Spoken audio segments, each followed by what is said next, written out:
Parce que quand deux personnes sont intimes, ça veut dire que ta Bible, c'est ma Bible. Et ma Bible, c'est ta Bible. Amen. Je ne sais pas si la sœur Esther comprend ce dont je suis en train de parler. Amen.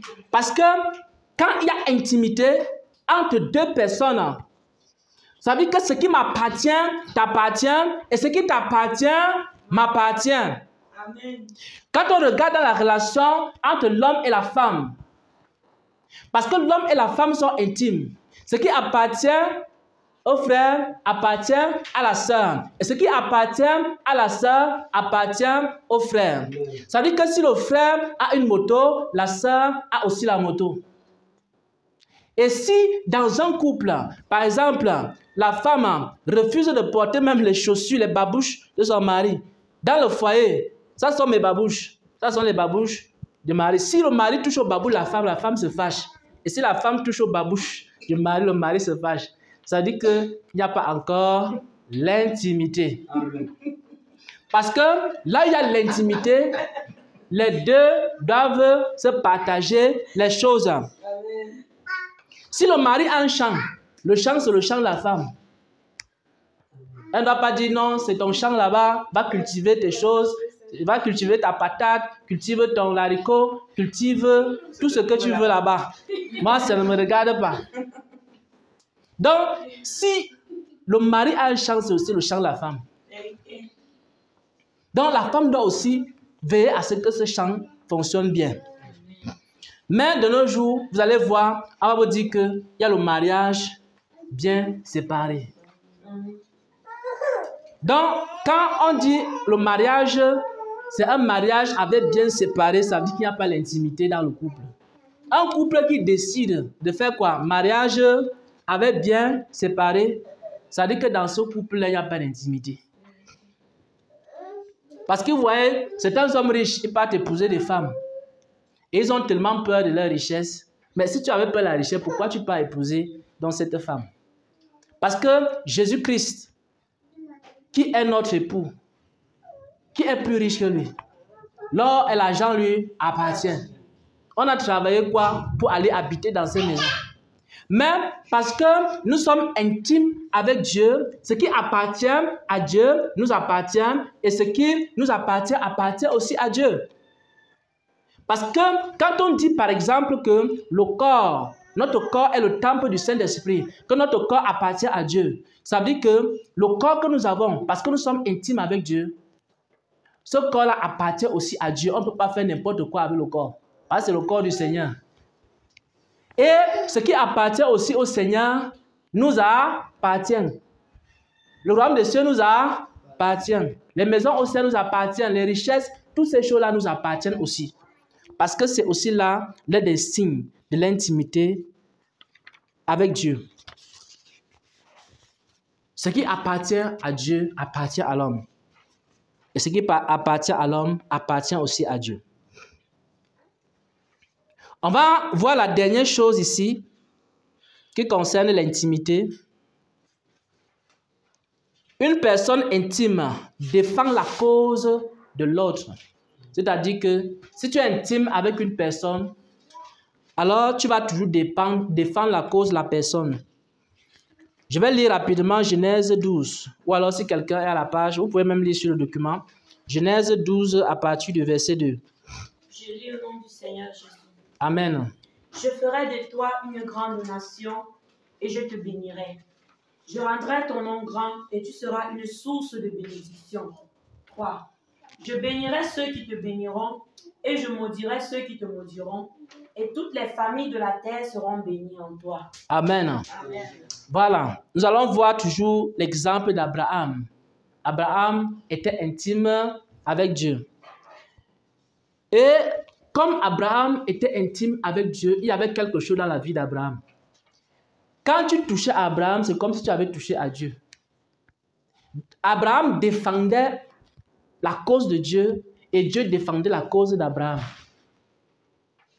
C'est pourquoi il est écrit ici que les ennemis d'Abraham devenaient aussi ennemis de Dieu et les amis d'Abraham devenaient aussi amis de Dieu. Et Dieu dit à Abraham ici, je bénirai ceux qui te béniront. Si quelqu'un bénit Abraham, la personne était aussi bénie. Et si quelqu'un maudissait Abraham, la personne était aussi maudite. Donc, je bénirai ceux qui te béniront et je maudirai ceux qui te maudiront. Quand nous sommes intimes avec Dieu, Dieu défend notre cause. Devant n'importe quelle situation et devant n'importe quel problème, Dieu prend notre cause. Parce que nous sommes intimes avec lui, parce que nous lui obéissons, alors il ne peut pas nous laisser tomber. Il défend notre cause comme il défendait la cause d'Abraham. Bien-aimés, depuis la Genèse jusqu'à Apocalypse, Dieu a toujours défendu la cause des personnes qui sont intimes avec lui. Regardez l'histoire de Noé. Dieu a défendu sa cause. Que ce soit Abraham, Dieu a défendu la cause d'Abraham. Quand Abraham était dans les guerres, Dieu se manifestait et Dieu délivrait Abraham. Et Dieu a défendu la cause de Moïse après Abraham.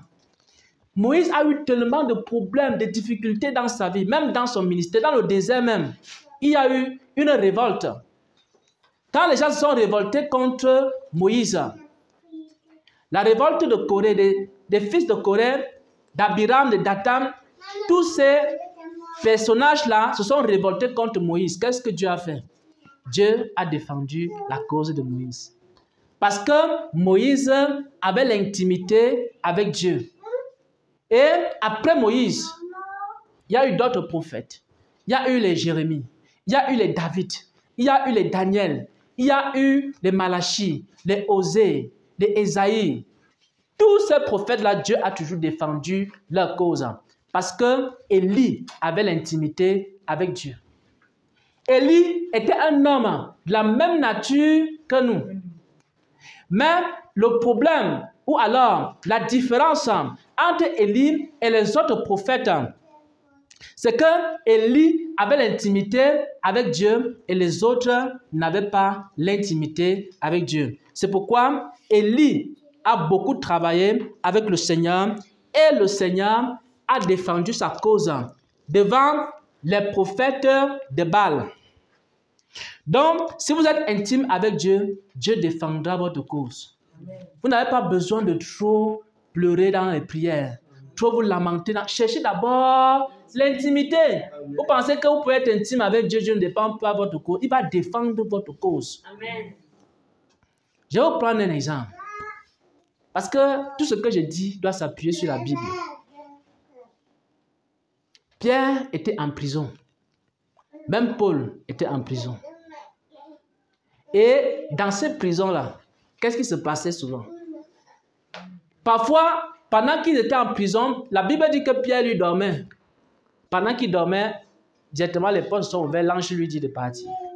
La même chose avec Paul, qui se retrouve en prison avec Silas. Et pendant qu'ils sont en prison, ils sont en train de chanter, les portes de la prison s'ouvrent.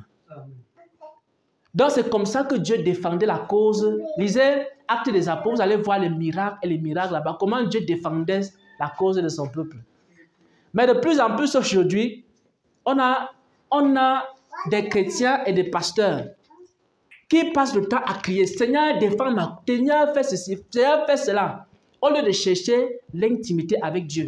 Est-ce qu'on a vu Paul un jour se lever, commencer à prier, Seigneur, sors-moi de la prison, si tu ne me sors pas de la prison, je ne vais plus jamais te servir.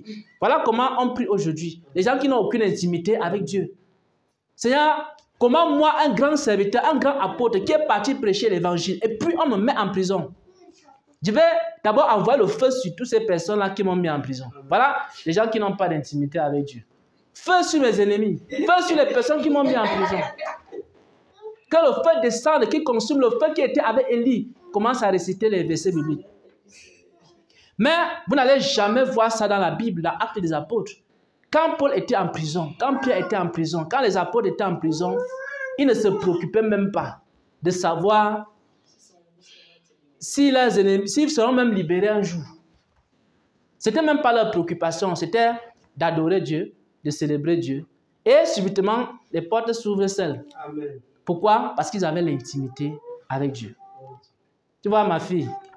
ce que tu dois chercher, l'intimité avec Dieu. Ne te pose plus de questions sur l'avenir, sur je vais faire comment. Cherche d'abord l'intimité avec Dieu. Voilà, bien-aimés frères et sœurs, ainsi partager ce puissant message, cette puissante parole qui bénit mon âme. Amen, amen, amen.